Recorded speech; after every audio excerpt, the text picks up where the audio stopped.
बोलो भारत माता की।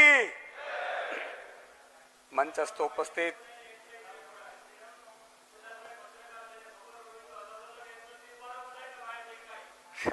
પત્રકારોને સપોર્ટ આપો, એ જ આપણી વાત આખા ગુજરાત સુધી પહોંચાડશે. રિક્વેસ્ટ છે મારી બધાને, વિનંતી છે, પત્રકારોને સપોર્ટ આપો. मंचस्थ उपस्थित माननीय अरविंद केजरीवाल जी, गोपाल भाई, गुलाब जी, इंद्रनील भाई, अजीत भाई और शिवलाल भाई और तमाम वेपारीओ कि जो अरविंद केजरीवाल जी नी नीतिओ साथे अथवा तो एमनी मुश्केलीओ आजे जे अरविंद जी समक्ष मूकवाना छे ए तमाम ने हूँ अहींया सादर प्रणाम करूं छुं, आवकार करूं छुं. मित्रों, अरविंद जी ज्यारे मने नक्की कर्युं गुजरातनी दरेक समस्याओ समझवानुं, छेल्ला 1 महीनाथी दिल्लीनी विविध टीमों द्वारा दरेक क्षेत्रों अभ्यास करवामां आवी रह्यो छे. अरविंद जी हमने सूचना आपी थी कि पूरे गुजरात में किसान हो, व्यापारी हो, छोटे कर्मचारी हो, इन सब की समस्याएं सुननी है. एटले आजे जे आपणे प्लान कर्युं छे वेपारीओ साथे जनसंवाद, तमाम वेपारीओने मारी विनंती छे कि तमारा दिलमां जे पण मुद्दा होय, तमने लागता होय शक्य बनशे नहीं बने ई तो समय कहेशुं, पण अरविंद जी साथे खुला मने तमे चर्चा करजो. कोईने पण कोई पण मुद्दो होय अरविंद जी समक्ष गुजरातना मुद्दाओने लईने आपणे चर्चा करवानी छे. मारी आपने विनंती छे कि सहज पण मुंझाया वगर, हिचकिचाट वगर अरविंद जी एवुं कह्युं छे कि सबको उनकी समस्या सुननी चाहिए અને આપણી સમસ્યા સાંભળીને પછી અરવિંદજી છેલ્લે પોતાના મંતવ્ય મૂકશે, વિચાર મૂકશે. તો મારી આપ સૌને વિનંતી છે, કારણ કે અરવિંદજી આપણા માટે દિલ્હીથી સ્પેશિયલ આવ્યા છે. અમે રિક્વેસ્ટ करी तो कि रिक्वेस्ट करने की जरूरत नहीं है. गुजरात की व्यापारी जो है, गुजरात के व्यापारी है, वो भी हमें रहे और उनकी पीड़ा वो हमारी पीड़ा है. એટલા માટે ખેડૂતો માટે પણ આગામી સમયમાં અરવિંદજી સાંભળવાના છે, આદિવાસી સમાજને સાંભળવાના છે, આજે વેપારી સમાજને. અને એટલા માટે આજે આ કાર્યક્રમ છે. વધારે મારે એટલા માટે કહેવાનું નથી થતું કે અરવિંદજીને જ આપણે સાંભળવાના છે ને તમારી રજૂઆતો લેવાની છે. ભારત માતા કી જય. ખૂબ ખૂબ આભાર ઈશુદાનભાઈ. અત્યારે આપણી વચ્ચે એક એવા વ્યક્તિ ઉપસ્થિત છે કે કદાચ આઝાદી પહેલા જે આપણા ક્રાંતિકારીઓ ભગતસિંહ, સુખદેવ, અશફાકુલ્લાહ એ અંગ્રેજોની ગુલામીમાંથી દેશને આઝાદ કરવા માટે જે રીતે લડતા હતા, આજના સાંપ્રત સમયમાં હું એવું માનું છું કે આ તાનાશાહ સરકાર સામે જે ક્રાંતિકારી યુવાન લડી રહ્યો છે, એવા જ આમ આદમી પાર્ટીના પ્રદેશ પ્રમુખ શ્રી ગોપાલભાઈ ઇટાલિયાને હું વિનંતી કરીશ કે પોતાના 2 શબ્દો રાખશે. ગોપાલભાઈ ઇટાલિયા.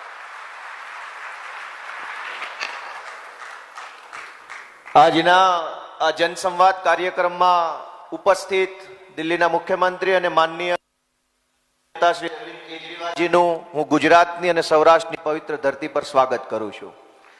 વિશેષમાં આજના આ સંવાદ કાર્યક્રમમાં ઉપસ્થિત ગુજરાતની ધરોહર અને દેશના અર્થતંત્રના પાયામાં રહેલા જે વેપારીઓ છે, એ તમામ વેપારી સાથી મિત્રોનું હું આમ આદમી પાર્ટી વતી સ્વાગત કરું છું અને આભાર વ્યક્ત કરું છું કે આપ સૌએ અહીંયા હાજરી આપી છે.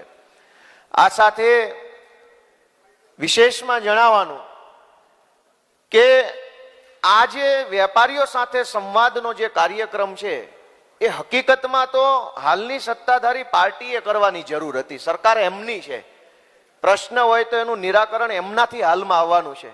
પરંતુ વર્ષો સુધી વેપારીઓએ, નાગરિકોએ, લોકોએ બધા એટલો બધો સપોર્ટ કર્યો છે ભાજપને કે હવે એમને આપણી વાત સાંભળવાની જરૂર પણ નથી અને સમય પણ નથી. ત્યારે પોતાના કિંમતી સમયમાંથી સમય કાઢીને અરવિંદ કેજરીવાલજી આપણી વાત સાંભળવા માટે આવ્યા છે.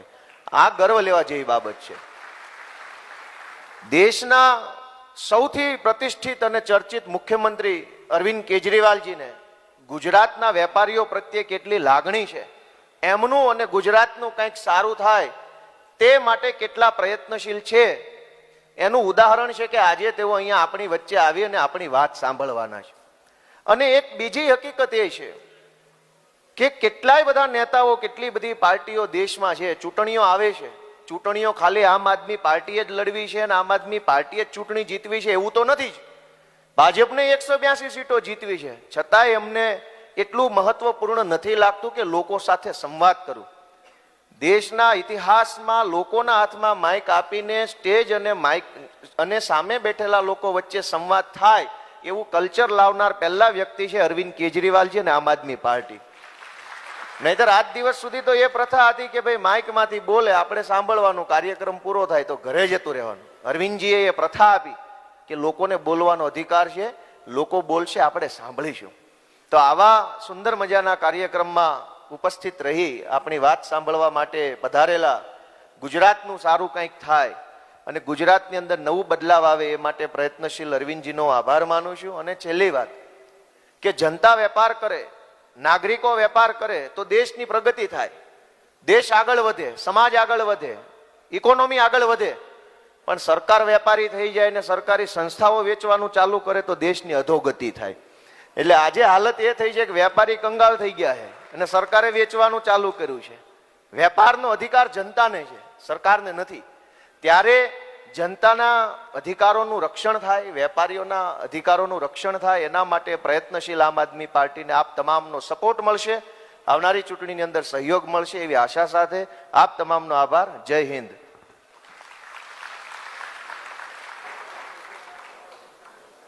ખૂબ ખૂબ આભાર ગોપાલભાઈ. ગોપાલભાઈ ખૂબ સરસ વાત કરી કે આજની આ સરકારે આપણા પ્રશ્નો સાંભળવા માટે આ રીતનું આયોજન કરવું જોઈએ, પણ એ નથી કરતી, કોઈ સાંભળવા વાળું નથી. પણ આમ આદમી પાર્ટી હવે આવી ગઈ છે.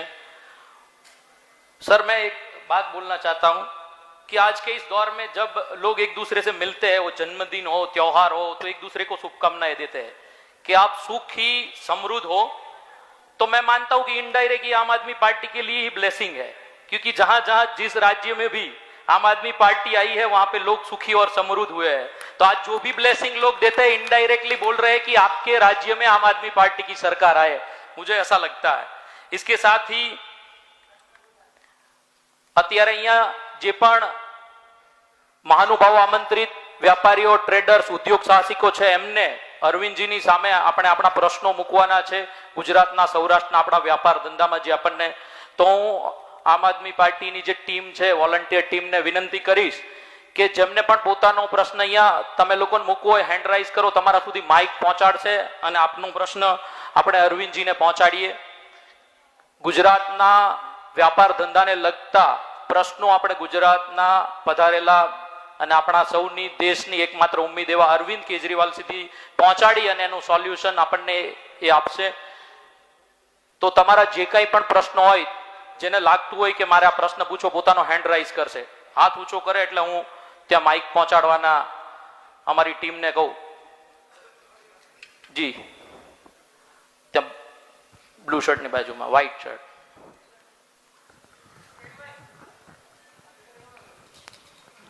નમસ્કાર સરજી. ગુજરાતીમાં બોલો કે હિન્દીમાં સાહેબ?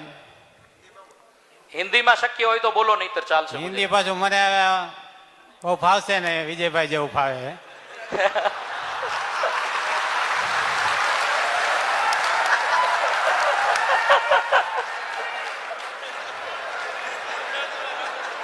હવે સાહેબ, વેપારીઓનો મોટા ભાગનો પ્રશ્ન એક છે કે તમારે ત્યાં દિલ્હીમાં પ્રોફેશનલ ટેક્સ વસૂલવામાં આવે છે કે નહીં? આપનો પરિચય પણ આપી દો સાથે સાથે. રાજકોટ ચેમ્બર ઓફ કોમર્સના ડિરેક્ટર રાજુ જુન. હા, તમારો પ્રશ્ન લઈ લીધો છે, એક સાથે પ્રશ્ન લઈ અને પછી એક સાથે એનો જવાબ લઈ લીધો, લઈખો, હમણાં એનો જવાબ આપશે એમને. હા, ઓકે. આપે રાજુભાઈ. જે પણ મિત્ર હોય એમનો પરિચય આપી અને પ્રશ્ન રાખે. હવે કોને પૂછવો છે હેન્ડ રાઇઝ કરશે જરા, જેમને પણ પૂછવો હોય. પીછે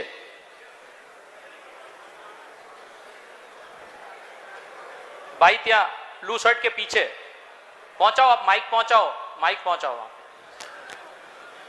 माइक पहुंचे છે બધા સુધી.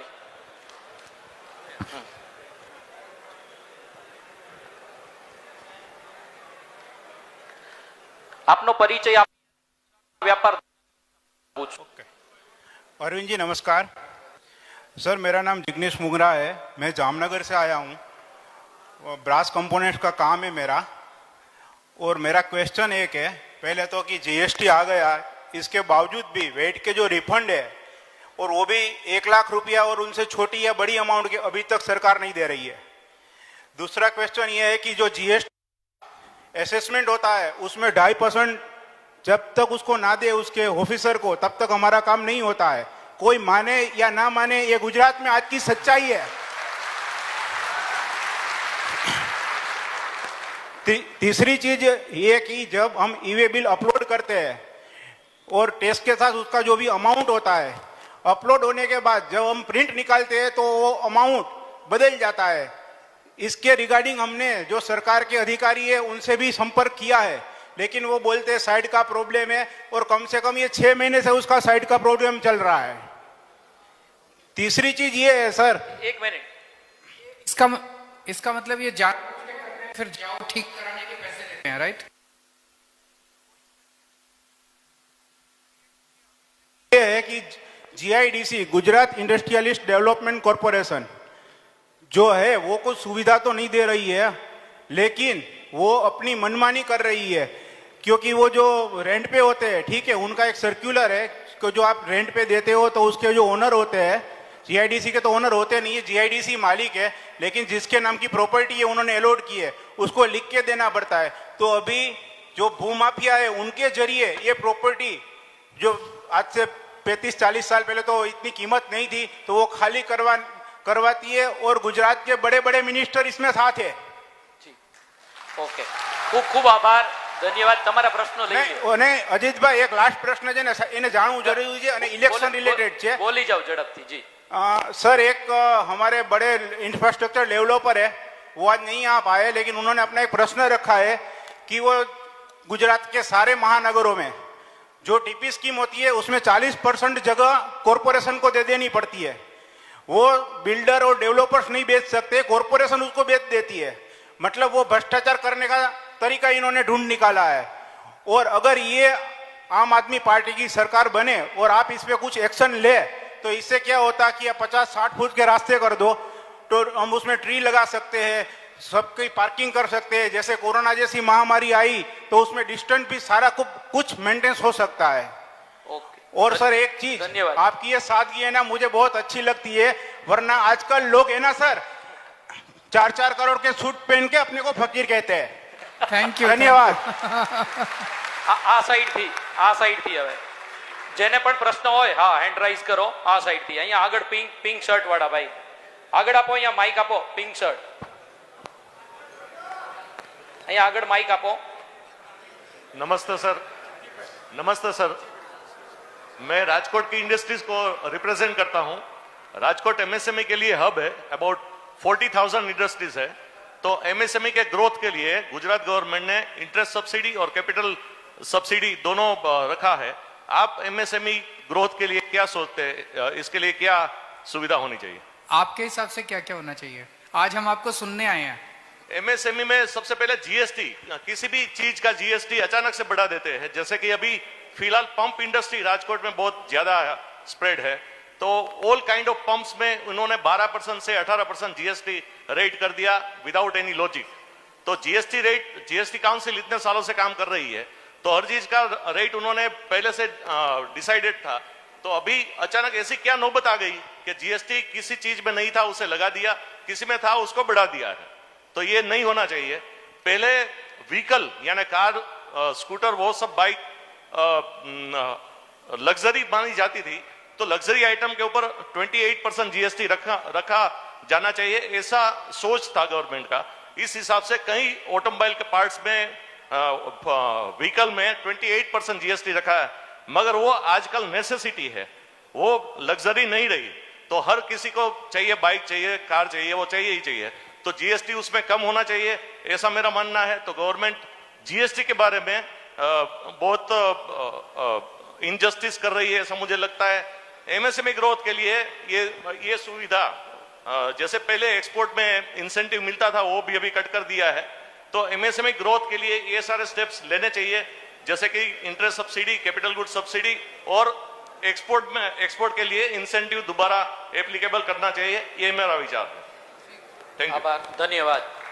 અહીંયા આ સાઈડથી, રાઈટ સાઈડથી। એક મિનિટ, એક જ મિનિટ। नमस्कार सर, मेरा नाम कमलेश सांगानी है। मैं इंजीनियरिंग कंसल्टेंसी और रिन्यूएबल एनर्जी फील्ड में काम करता हूं। सर, सोलार पावर प्लांट की दुनिया में काफ़ी डिमांड है और हिंदुस्तान को भी काफ़ी ज़रूरत है। पहले उसमें सोलार पैनल और सोलार इन्वर्टर में 5% जीएसटी था, जो अभी 12% बढ़ा के कर दिया, अननेसेसरी कॉस्ट बढ़ाया है।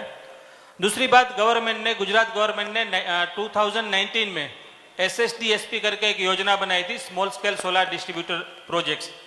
ये योजना के अंतर्गत गुजरात के मोर देन 4000 लोगों ने सोलार पावर प्लांट डालने के लिए एप्लीकेशन किया था और वो सोलार पावर प्लांट डाल के पावर सरकार को बेचने का था, उस टाइप का एग्रीमेंट था। What ever the solar power plant, जो हम ग्राउंड में सोलार पावर प्लांट इंस्टॉल करते हैं, that is comes under MSME, वो उद्योग में आता है, एमएसएमई में आता है। और एमएसएमई के हिसाब से उसको इंटरेस्ट और कैपिटल सब्सिडी मिलनी चाहिए।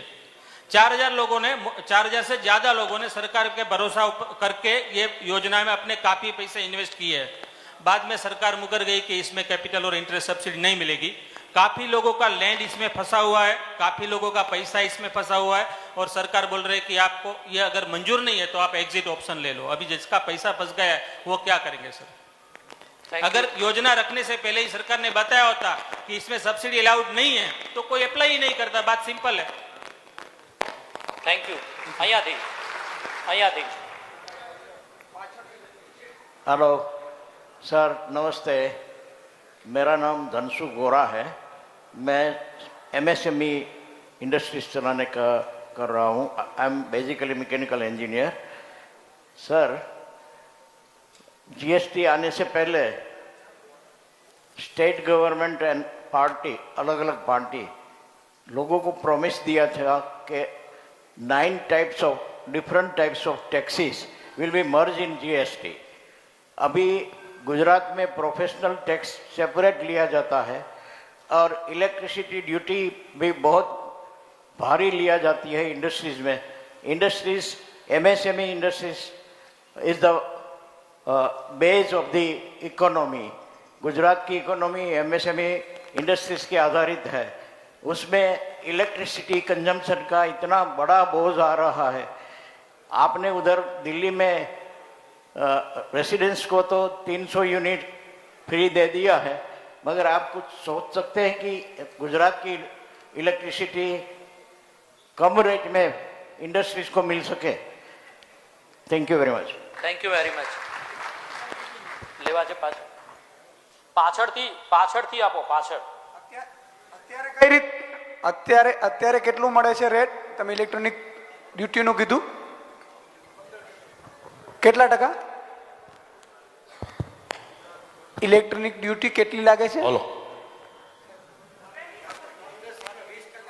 हेलो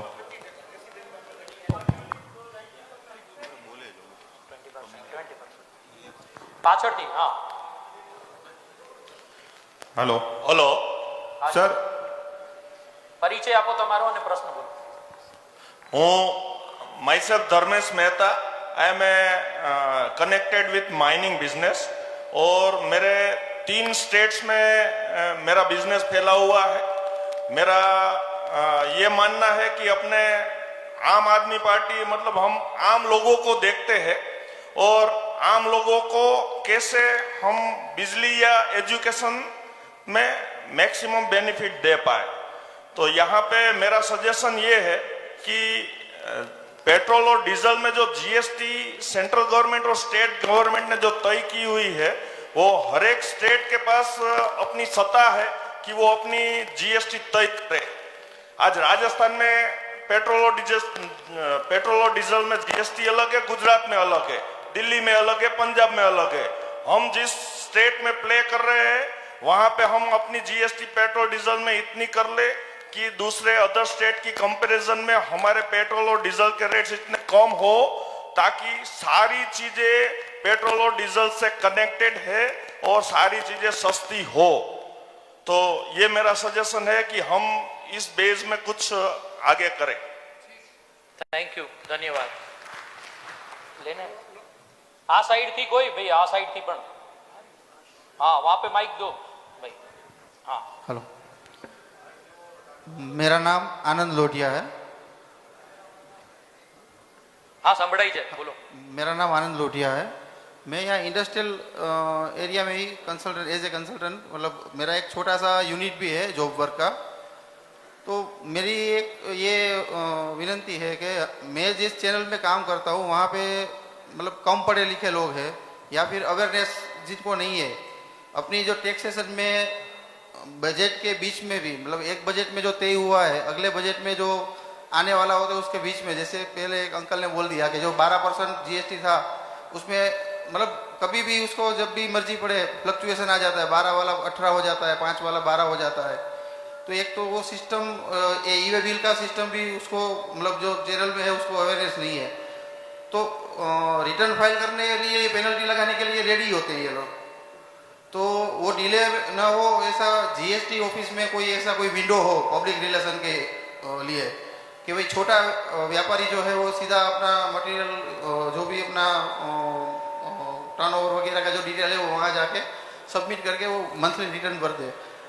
एक ये भी है कि छोटा व्यापारी की अपनी आमदनी कम है फिर भी उसको एक बड़ी अमाउंट कंसल्टेंट और अकाउंटेंट को पे करनी पड़ती है, क्योंकि आज की सिस्टम में जो मतलब अवेयरनेस होनी चाहिए वो उसके पास नहीं है, तो वो मजबूर है कंसल्टेंट के पास जाने के लिए।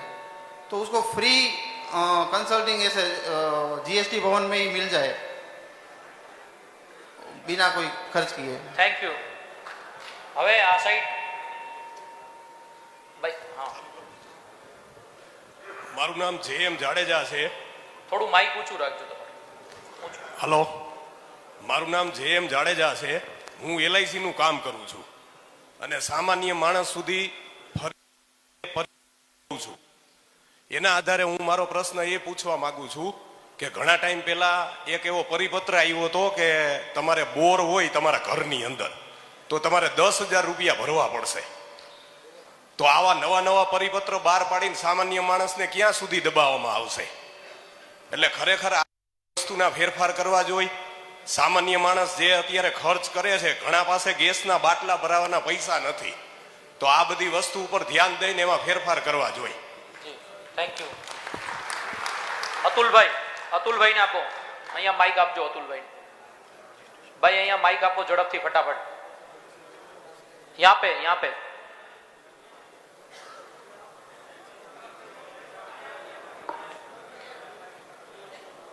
આપનો પરિચય આપીને। નમસ્કાર, હું અતુલ, રાજકોટ માર્કેટ ડિરેક્ટર છું અને સૌરાષ્ટ્ર APMC વેપારી એસોસિએશનનો પ્રમુખ પણ છું। વેપારીઓને નજીકના પ્રશ્નોથી હું વાકેફ છું।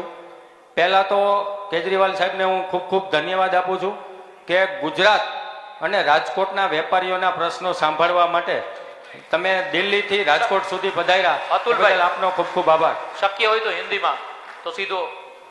हाँ सर जी, जो आप दिल्ली से इधर तक पहुंचे, हम व्यापारी लोग आपका काफी इंतजार किया, लेकिन यहाँ से कोई व्यापारी बाहर नहीं गया क्योंकि वो आपका इंतजार कर रहे थे। और मेरा जो प्रश्न है, जब प्रधानमंत्री को रात में सपना आता है तब नोट GST लगाते, और इसके बाद 3 कानून लाए, 1 साल के बाद कानून वापस लिए, लेकिन APMC एक्ट है वो गुजरात में अभी बरकरार है। APMC एक्ट से गुजरात के मंडी को काफी नुकसान हो रहा है, काफी मंडियां बंद हो रही है, कर्मचारियों को पगार देने के लिए उसके पास पैसा नहीं है। तो ये गुजरात की जो बात करें तो बाकी दूसरे राज्यों में APMC एक्ट निकाल दिया गया है, तो गुजरात में क्यों? तो आप उसके बारे में कुछ हमें बताइए। Thank you. लेना है सर। Hello sir. नमस्कार सर, आप भावेश मोरबी, यहाँ पे गुजरात में आए हमारा क्वेश्चन सुनने के लिए, उसके लिए आपका तहे दिल से शुक्र दिया। मैं स्पेशली सिरामिक इंडस्ट्री को बिलोंग करता हूँ, मोरबी से आया हूँ। पहले तो मेरा क्वेश्चन ये है कि ये जो जीएसपीसी गैस है कि जो एक तरफा शासन चला रहा है कि मोरबी में और कोई कंपनी गैस सप्लाई नहीं कर रही है अभी के लिए, फिलहाल के लिए हम सिर्फ जीएसपीसी पे डिपेंड कर रहे हैं। वो जब चाहे तब अपनी मनमानी करती है, चाहे रात को 12 बजे उसको लगा कि चलो आज रेट बढ़ाना है तो रात को 15 पैसा, 20 रुपया, 25 रुपया, कुछ भी रेट बढ़ा दिया है। तो उसके लिए एक सॉल्यूशन चाहिए कि कोई और कंपनी भी आ सके, जिसकी वजह से क्या है कि कंपटीशन होगी तो हमें फायदा होगा, तो हम हमारी प्रोडक्ट जो है वो मार्केट में अच्छी तरह से रख सकेंगे। दूसरी बात ये है कि जब पीएमओ सर ने कहा था कि आपको हर लेबर के लिए पानी मिलेगा, हर फैक्ट्री में अच्छा पानी मिलेगा, पीने लायक पानी मिलेगा, तो पानी की बात तो दूर रही, आज तक लाइन भी नहीं मिला है पानी का। तो उसका सॉल्यूशन क्या हो सकता है? क्योंकि ये सिरामिक इंडस्ट्री है, आपको मालूम है कि पूरे इंडिया में सबसे ज्यादा टैक्स हम भरते हैं। तो जो बेसिक फैसिलिटीज होनी चाहिए, जैसे कि अच्छे रोड रास्ते होने चाहिए, बिजली का फैसिलिटी होना चाहिए, कि पब्लिक को बाहर जाना है तो कोई अच्छी जगह होनी चाहिए। जबकि आप मोरबी में आओगे तो आपको मिट्टी के अलावा और कुछ नहीं मिलेगा, आपको ऐसे ही लगेगा हम ये कहां पे आ गए, रेगिस्तान में आ गए हैं क्या? तो जो हम टैक्स भरते हैं तो उसका हमें रिवर्ट तो मिलना चाहिए ना। तो इसके बारे में आपका क्या ख्याल है, आप क्या कह सकते हो इसके बारे में? थैंक यू બધા આભાર। આ તમામ પ્રશ્નો જેટલા પણ અત્યાર સુધી પૂછાણા, જેટલા પણ તમે ફીડબેકમાં લખીને દીધા છે, હું એવું માનું છું કે દેશની એકમાત્ર આશા ઉમ્મીદ, જે હમણાં પણ હું શબ્દ બોલ્યો હતો, એવા માનનીય અરવિંદ કેજરીવાલજી પાસે આની માસ્ટર કી છે, આઈઆઈટી કરેલા છે અને એની ડિગ્રી પણ ઓરિજિનલ છે। એટલે આપણે એમની પાસેથી હવે સાંભળીએ। હું વિનંતી કરીશ કે અરવિંદજી આ તમામ પ્રશ્નોને લઈને આપણને માર્ગદર્શન કરે। અરવિંદ।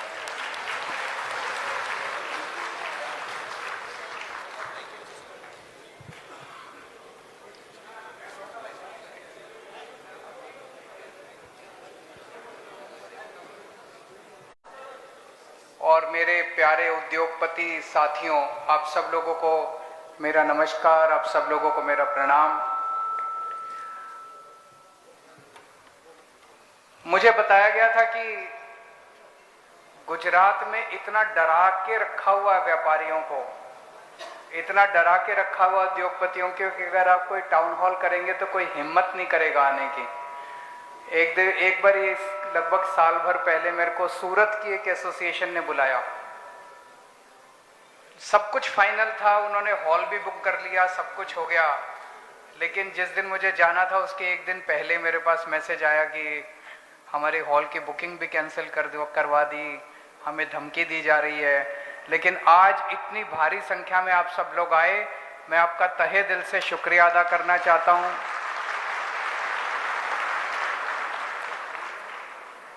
अभी बहुत सारे साथियों के मैंने प्रश्न सुने, आज मैं आपकी बात सुनने के लिए आया हूं, लेकिन अभी भी बहुत सारे साथी ऐसे हैं जिनके हाथ खड़े हुए थे।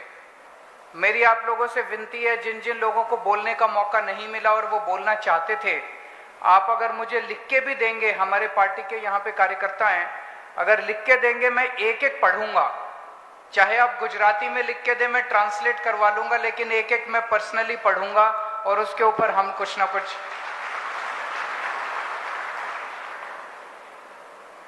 27 साल हो गए बीजेपी को गुजरात में। मैं समझता हूं कि इनके नेताओं ने व्यापारियों के साथ अभी तक खूब मीटिंग्स की होंगी, लेकिन उन मीटिंग्स के अंदर एक तरफा भाषण होता है। कभी सुनवाई की उन्होंने इस तरह से जैसे आज हमारी सुनवाई हो रही है? कभी सुनवाई नहीं हुई। आज एक अच्छी चीज ये है, ये इतने सारे टीवी कैमरा वाले आए हुए हैं और ये सारे थोड़ा बहुत तो चला ही रहे होंगे जितना भी इनको मौका मिलेगा। तो आज आपकी बात मुख्यमंत्री बैठ के सुन रहे होंगे पक्का, आज आपकी बात पाटिल साहब भी सुन रहे होंगे बैठ के। तो मैं समझ रहा हूं अभी जिन जिन लोगों ने अपनी अपनी बात रखी, हो सकता है अगले 2-3 दिन के अंदर 2-4 बातों के ऊपर तो अमल हो ही जाएगा। अभी तो चुनाव आए नहीं है, लेकिन काम होना शुरू हो जाएगा। अभी कई सारे साथियों ने कई सारे बातें रखी। एक कहा गया कि दिल्ली में प्रोफेशनल टैक्स है क्या? दिल्ली में प्रोफेशनल टैक्स नहीं है।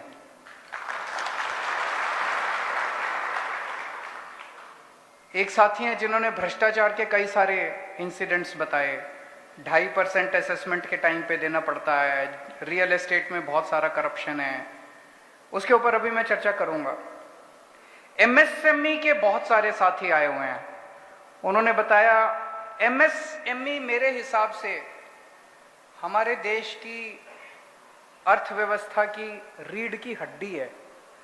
इसे जितना ज्यादा बढ़ाया जाएगा उतना ज्यादा देश आगे बढ़ेगा। लेकिन आज अनफॉर्चुनेटली बातें सारी पार्टियां करती हैं, भाषण सारी पार्टियां देती है, एमएसएमई का नाम सारे लेते हैं, लेकिन जब काम करने की बारी आती है तो सबसे ज्यादा निचोड़ा एमएसएमई के लोगों को जाता है। उनको सबसे ज्यादा दुखी करके रखा हुआ है सभी सरकारों ने। मैं बिल्कुल सहमत हूं। अभी यहां पे किसी ने बोला कि एमएसएमई को उसी तरह के बेनिफिट्स मिलने चाहिए जो एक्सपोर्ट इंसेंटिव्स के नाम पे एक्सपोर्ट सेक्टर को दिए जाते हैं। मैं पूरी तरह से आपसे सहमत हूं। जीएसटी, जिस तरह से एमएसएमई सेक्टर के ऊपर जीएसटी बढ़ाया जा रहा है, जीएसटी के ऊपर अभी मैं विस्तार से चर्चा करना चाहता हूं। मैं पहले इनकम टैक्स में कमिश्नर की नौकरी करता था, तो थोड़ा टैक्स वैक्स ज्यादा आता है मेरे को इन लोगों से। एक साथी ने बताया कि सोलर के ऊपर पहले बोले कि सब्सिडी देंगे, फिर अब सब्सिडी दे नहीं रहे, काफी सारी कैपिटल लॉक्ड है, उसकी वजह से अब कह रहे हैं एग्जिट कर जाओ। तो अब कैसे एग्जिट करे? जिसका पैसा फंस गया वो एग्जिट कैसे करेगा? एमएसएमई सेक्टर को बिजली सस्ती मिलनी चाहिए, बिल्कुल मिलनी चाहिए। हो सकता है क्या? बिल्कुल हो सकता है। मैं बताऊंगा कैसे हो सकता है। जीएसटी को बड़ा जटिल बना दिया इन लोगों ने। वहां पे एक साथी ने अच्छा सुझाव दिया, इसको मैं दिल्ली में जाके लागू करूंगा। उन्होंने कहा कि एक आम छोटा व्यापारी, जीएसटी का कंप्लायंस की कॉस्ट इतनी ज्यादा है, अगर आप जीएसटी के सारे कानून को लागू करना चाहो तो इतनी चार्टर्ड अकाउंटेंट की फीस देनी पड़ती है, इतने टैक्स एक्सपर्ट्स की फीस देनी पड़ती है। आदमी कमाएगा कि उनकी फीस देगा?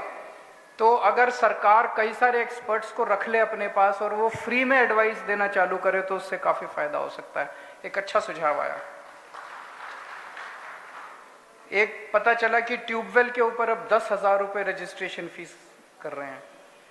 एपीएमसी को लेके, जीएसपीसी को लेके कई सारे सुझाव आए। सबसे पहले जीएसटी की बात करते हैं।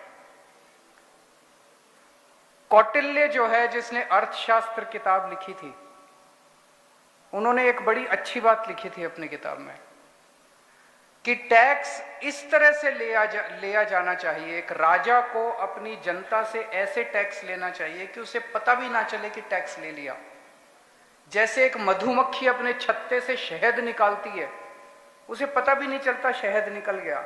जैसे एक मधुमक्खी अपने छत्ते से शहद निकालती है, उसी तरह से टैक्स लिया जाना चाहिए। जीएसटी इतना कॉम्प्लिकेटेड है, इतना कॉम्प्लिकेटेड है, इतना कॉम्प्लिकेटेड है। मैं कई मेरे दोस्तों को जानता हूं, छोटे छोटे व्यापारियों को, जिनका जीएसटी की वजह से धंधा बंद हो गया क्योंकि वो जीएसटी नहीं कर पा रहे, तो धंधा ही बंद कर दिया उन लोगों ने। ऐसे टैक्स सिस्टम का क्या फायदा जो धंधा ही बंद कर दे, जो व्यापारी बंद कर दे। हमें पूरे देश के अंदर ऐसा टैक्स सिस्टम की जरूरत है जो कि आसानी के साथ लोग, सबसे पहले क्या जरूरत है? टैक्स बाद में आता है, पहले अर्थव्यवस्था तो चले, व्यापार तो चले, इंडस्ट्री तो चले, रोजगार तो मिले लोगों को, दुकानें तो चले, उद्योग तो चले। उद्योग ही नहीं चलेंगे, इंडस्ट्री नहीं चलेगी, दुकानें ही नहीं चलेंगी और कहेंगे टैक्स दो पहले, टैक्स दो पहले। टैक्स कहां से देगा आदमी? ये जो पूरा जीएसटी बनाया गया, ये बहुत ज्यादा कॉम्प्लिकेटेड है। और बनाने के बाद ये जो यूनिफॉर्म पूरे देश के अंदर एक जैसी चीजों के ऊपर एक जैसा टैक्स, ये भी सही नहीं है। हमारे देश के अंदर गुजरात की अर्थव्यवस्था अलग है, देश की अलग है, इसकी अलग है, वहां पे अलग हो सकता है एक चीज के ऊपर, यहां टैक्स लगाना हो, वहां ना लगाना हो। मैं पर्सनली इस पूरे सिस्टम के पक्ष में नहीं हूं। ये पूरा का पूरा जो सिस्टम, इतना कॉम्प्लिकेटेड सिस्टम, इसको सिंप्लीफाई करने की जरूरत है ताकि व्यापारी और उद्योगपति आराम से टैक्स दे सकें। मैं आपको दिल्ली का उदाहरण देता हूं। एक माहौल यह बना दिया गया देश के अंदर कि व्यापारी चोर है। ऐसा माहौल बनाते हैं कि व्यापारी टैक्स नहीं देना चाहता, उद्योगपति टैक्स नहीं देना चाहता। व्यापारी ईमानदारी से टैक्स देना चाहता है। 99% लोग ईमानदारी से टैक्स देना चाहते हैं, ईमानदारी से अपना धंधा करना चाहते हैं। 99% लोग उद्योगपति अपना टैक्स देना चाहते हैं, ईमानदारी से देना चाहते हैं, लेकिन उन्हें देने का मौका नहीं दिया जाता। ऐसा जटिल बना दिया जाता है, फिर ले दे के सब सेटल करना पड़ता है। दिल्ली में जब हमारी सरकार बनी पहली बार 2015 में, उस साल दिल्ली का टोटल रेवेन्यू सरकार का 30,000 करोड़ था। आज 7 साल के बाद दिल्ली का रेवेन्यू 75,000 करोड़ है। ये टैक्स तो व्यापारियों ने ही दिया और ये टैक्स तो उद्योगपतियों ने ही दिया, आप ही लोगों ने दिया हमें टैक्स। और हमने आने के बाद रेड राज बंद कर दिया, रेड मारनी बंद कर दी। मैंने सब इंस्पेक्टर जितने हमारे जीएसटी फीएसटी के जितने इंस्पेक्टर थे सबको बोल दिया कमरे के अंदर बैठो, कोई बाहर नहीं जाएगा। व्यापारियों के ऊपर भरोसा करना सीखो, व्यापारियों के ऊपर भरोसा करना सीखो ईमानदारी से। मुझे याद है एक साल 17 या 18 की बात है, दिवाली का टाइम था। कुछ व्यापारी, मनीष सिसोदिया जी हमारे फाइनेंस मिनिस्टर हैं, कुछ व्यापारी मनीष सिसोदिया जी के पास आए, बोले जी वो आपके इंस्पेक्टर आजकल खुलेआम बाजार के अंदर घूम रहे हैं और लोगों से दिवाली इकट्ठी कर रहे हैं, दिवाली के नाम पे पैसा इकट्ठा कर रहे हैं। होता है ना, होता है कि नहीं होता है? दिवाली के नाम पे पैसा इकट्ठा कर रहे हैं। कोई और फाइनेंस मिनिस्टर होता तो वो इंस्पेक्टर्स को बुला के पूछता कितना इकट्ठा कर लिया, मेरा कहां है। मनीष सिसोदिया ईमानदार आदमी है, उसने अगले दिन फुल पेज ऐड निकाल दिया और उसके ऊपर व्हाट्सएप का अपना नंबर डाल दिया और उसने कहा कि अब अगर कोई इंस्पेक्टर आपसे लेने आए उसकी फोटो खींच के मेरे को व्हाट्सएप कर देना। सारे इंस्पेक्टर्स ने दिवाली इकट्ठी करनी बंद कर दी। हमारी ईमानदार सरकार थी, इसलिए हम लोग ये कर पाए। तो दोस्तों, जीएसटी जो है, जो जिस तरह से जीएसटी देश के अंदर बढ़ाया जा रहा है, अभी थोड़े दिन पहले इन्होंने दही के ऊपर जीएसटी लगा दिया, छाछ के ऊपर जीएसटी लगा दिया, लस्सी के ऊपर जीएसटी लगा दिया, आटे, गेहूं, चावल के ऊपर जीएसटी लगा दिया। पता नहीं और क्या बचा है जिसके ऊपर हवा के ऊपर जीएसटी लगाना और बाकी है। दिल्ली के अंदर हमने एक काम किया, भ्रष्टाचार खत्म किया सरकार के अंदर से। भ्रष्टाचार खत्म करने से इतना पैसा बचने लगा, इतना पैसा बचने लगा हमारे पास। जैसा मैं आपको एक उदाहरण देता हूं। सबसे पहला हमारा एक फ्लाईओवर है वजीरपुर का, उसके बाद इस तरह के कई उदाहरण हुए जो हमने फ्लाईओवर बनाना था, 325 करोड़ का बनना था। अक्सर देखा जाता है कि सरकारों के अंदर जब काम होता है, 325 करोड़ का काम होना होता है तो वो बढ़ते बढ़ते बढ़ते 1,500 2,000 करोड़ तक का चला जाता है। एक साल में होना होता है 7 साल 8 साल में चल जाता है। हमने वो फ्लाईओवर 225 करोड़ की बजाय 200 करोड़ के अंदर पूरा कर दिया। एक फ्लाईओवर में 125 करोड़ रुपए बचा लिया, क्योंकि हम पैसे नहीं खाते। और इस तरह से हर काम के अंदर हमने पैसा बचाना शुरू कर दिया। तो दिल्ली के अंदर आज एक तरफ सरकार हमारी सरप्लस में चल रही है, फायदे में चल रही है। ये मैं नहीं कह रहा, इस साल की सीएजी की रिपोर्ट आई है। सीएजी की रिपोर्ट में लिखा है पूरे देश में अकेली दिल्ली सरकार है जो नफे में चल रही है, फायदे में चल रही है, घाटे में नहीं चल रही हमारी सरकार। तो टैक्स नहीं बढ़ाया हमने 5-7 साल में, रेड बंद कर दी हमने, अपने व्यापारियों के ऊपर भरोसा किया और हम लोगों ने इतनी सारी चीजें फ्री कर दी वहां पे। बिजली फ्री कर दी, पानी फ्री कर दिया, शिक्षा इतनी अच्छी, इतने स्कूल खोल दिए, सरकारी स्कूल इतने शानदार कर दिए। दिल्ली के 2 करोड़ लोग हैं, 2 करोड़ लोगों का हर आदमी का इलाज पूरा मुफ्त कर दिया हम लोगों ने। बड़े से बड़ा ऑपरेशन भी कराना है, कैंसर भी हो जाए आपको, आपका सारा इलाज, सारी दवाइयां, सारे टेस्ट, सब कुछ मुफ्त है दिल्ली के अंदर, दिल्ली के लोगों के लिए। इतनी सारी चीजें कर दी, पैसा बहुत बचने लगा। एक तो हमने भ्रष्टाचार खत्म कर दिया और एक सरकारों में फिजूल खर्ची बहुत होती है। 10 रुपए का काम होता है तो 100 रुपए में, 10 रुपए का काम 100 रुपए में करवाते हैं। पैसा बचाना शुरू किया हम लोगों ने। मुझे ये लगता है ये मंत्र है और नहीं तो कोई अंत ही नहीं है। जनता पैसा दिए जा रही है, जनता से पैसे लेते रहो, जनता पैसा दिए जा रही है, जीएसटी बढ़ाते जाओ, जीएसटी बढ़ाते जाओ, इसका कोई अंत तो नहीं है। आपको ऊपर से आप ले रहे हो और नीचे से आपकी वो निकलता जा रहा है पैसा भ्रष्टाचार के रूप में, फिजूल खर्ची के रूप में, सारा लीकेज ही लीकेज लीकेज लीकेज। जब तक बंद नहीं करोगे तब तक कैसे होगा? तो आज मैं 5 बातें, 5 प्रॉमिस, 5 गारंटी गुजरात के व्यापारियों को देके जा रहा हूं।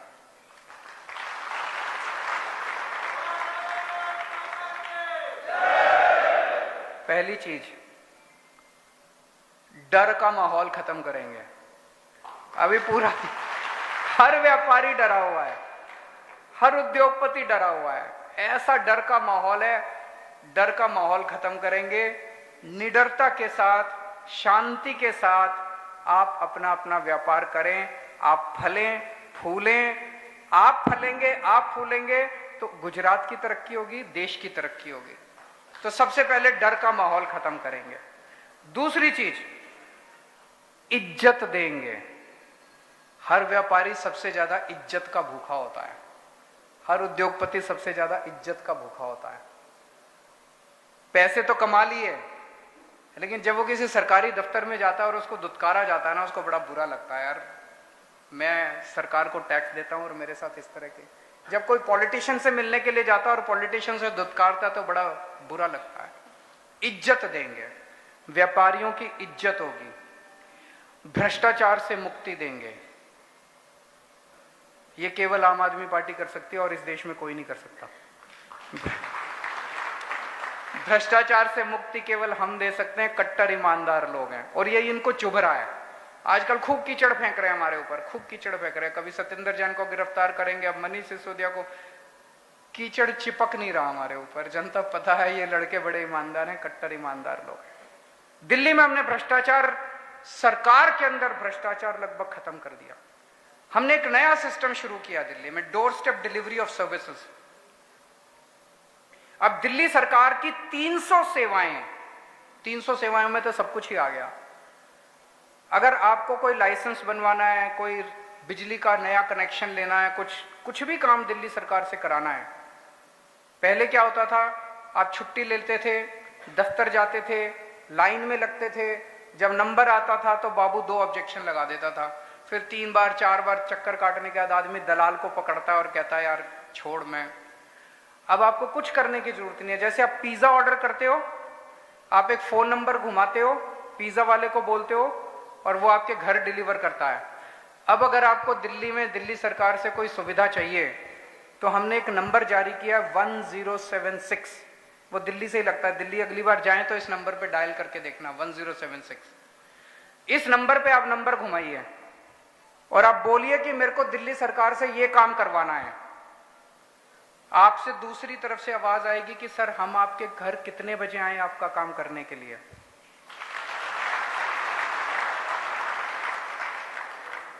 कभी सुना था कि सरकार आपसे टाइम मांगती है आपके काम करने के लिए? मान लीजिए आप कहते हैं कि मैं तो दफ्तर से लेट आता हूं, रात को 10 बजे आना। रात को 10 बजे दिल्ली सरकार का एक कर्मचारी आपके घर आपका काम करने के लिए आएगा। वो आके आपको बताएगा ये कागज चाहिए, अपने साथ एक फोटोकॉपी छोटी मशीन लेके आएगा, उस कागज की फोटोकॉपी लेके जाएगा, आपको रसीद दे जाएगा। 10 या 15 दिन के अंदर आपका बाय पोस्ट आपका काम, आपका राशन कार्ड या जो भी आपका बन के आपके घर आ जाएगा। ये सबसे बड़ा अटैक है करप्शन के ऊपर, भ्रष्टाचार के ऊपर, door step delivery of services. Gujarat में होना चाहिए, नहीं होना चाहिए? उसके लिए तो आम आदमी पार्टी की सरकार लानी पड़ेगी। भ्रष्टाचार से मुक्ति देंगे। पहली चीज डर खत्म करेंगे, दूसरी चीज इज्जत देंगे, तीसरी चीज भ्रष्टाचार मुक्त प्रशासन देंगे। 2.5% कमीशन देनी नहीं पड़ेगी असेसमेंट के ऊपर, वो भ्रष्टाचार मुक्त प्रशासन देंगे। चौथी चीज, वैट के बहुत रिफंड पेंडिंग पड़े हुए हैं और जीएसटी के भी 6 महीने के अंदर ये सारे रिफंड क्लियर करेंगे, जितने आपके पुराने रिफंड पड़े हुए हैं। और आपके साथ बैठ के जीएसटी का जो पूरा प्रोसेस है, एक तरफ हम केंद्र सरकार के साथ बात करके उसको सिंप्लीफाई कराने की कोशिश करेंगे, लेकिन अपने गुजरात के अंदर जो जो बंद पड़ सकता है इसको सिंप्लीफाई करेंगे, जीएसटी के पूरे प्रशासन को प्रो पीपल बनाएंगे, ताकि ये सारा प्रशासन जटिल क्यों बनाया जाता है? इतना जटिल इसलिए बनाया जाता है कि आदमी थक हार के पैसे चढ़ावा चढ़ा के जाए। अगर नीयत साफ है तो हमें चढ़ावा चाहिए ही नहीं, हमें पैसे चाहिए ही नहीं, हमें रिश्वत चाहिए ही नहीं, ना खाएंगे ना खाने देंगे उनको। तो इसको पूरे सिस्टम को सिंप्लीफाई करेंगे। अभी बहुत सारी आप लोगों ने समस्याएं बताई, एपीएमसी की, जीएसपीसी की, 10,000 रजिस्ट्रेशन लेते हैं, बहुत सारी, और ये जितनी अभी बताई है इतनी नहीं है, अभी तो बहुत समस्याएं हैं। इसका तरीका ये है कि हम आपको पार्टनर बना के गुजरात के अंदर सरकार का पार्टनर बनाएंगे, एक ऐसी बॉडी बना देंगे सरकार के लेवल पे जिसमें हर सेक्टर से, एमएसएमई के हर सेक्टर से, बड़ी इंडस्ट्री, हर सेक्टर से कोई ना कोई प्रतिनिधि होगा। आपकी जो समस्याएं होंगी उस समस्याओं का समाधान आप बताओगे, सरकार उसको लागू करेगी। जितनी समस्याओं का समाधान आप बताओ, सब सरकार उसको लागू। आपको एक पार्टनर के रूप में तो 5 चीजें, डर खत्म करेंगे, इज्जत की जिंदगी देंगे, भ्रष्टाचार खत्म करेंगे, सारे वैट के रिफंड 6 महीने के अंदर खत्म, और जीएसटी को सिंप्लीफाई करेंगे, और आपको पार्टनर के रूप में साथ लेके चलेंगे। दिल्ली में जब हमारी सरकार बनी, दिल्ली के व्यापारियों को कहते थे ये बीजेपी का वोट बैंक है। आज आप दिल्ली में किसी व्यापारी से फोन, यहां के लोग कहें कि सरकार अच्छी नहीं चल रही, मुझे वोट मत देना, इतनी बड़ी बात कोई नहीं कह सकता, इतनी बड़ी बात कोई नहीं कह सकता। दिल्ली में आप फोन करके अपने दोस्तों रिश्तेदारों से पूछ लो, अगर वो कहें कि दिल्ली में आम आदमी पार्टी की सरकार ठीक नहीं चल रही, मुझे वोट मत देना। लेकिन अगर वो कहें कि दिल्ली में हमारी सरकार अच्छी चल रही है, तो एक मौका तो बनता है हमारा भी यहाँ पे गुजरात में, एक मौका देके देखो। अगर पसंद नहीं आए, जो जो बातें हम कह रहे हैं 5 साल में अगर हम पूरी ना करें, तो अगली बार आपसे वोट मांगने नहीं आऊंगा। मैं फिर से आप सब लोगों का बहुत बहुत शुक्रिया अदा करना चाहता हूं। आप इतनी भारी संख्या में आए, माफी मांगता हूं कि हम लेट हो गए, कई सारे कारण हैं लेट होने के, लेकिन आपसे मैं तहे दिल से माफी मांगता हूं और शुक्रिया अदा करता हूं कि आपने इतना इंतजार किया। Thank you so much. આ બદલતી રાજનીતિની તસવીર છે કે આજ સુધી દરેક પોલિટિકલ પાર્ટીઓમાં આપણે જાતા ત્યારે હિન્દુ મુસ્લિમ ધર્મની જ્ઞાતિ જાતિની વાતો થતી। આજે આ આમ આદમી પાર્ટી છે કે જે એવું કહે છે કે રાજનીતિ કરવાની બદલવા આવ્યા છે, આજે એમના રાષ્ટ્રીય આમ આદમી પાર્ટીના રાષ્ટ્રીય સંયોજક માનનીય અરવિંદ કેજરીવાલજી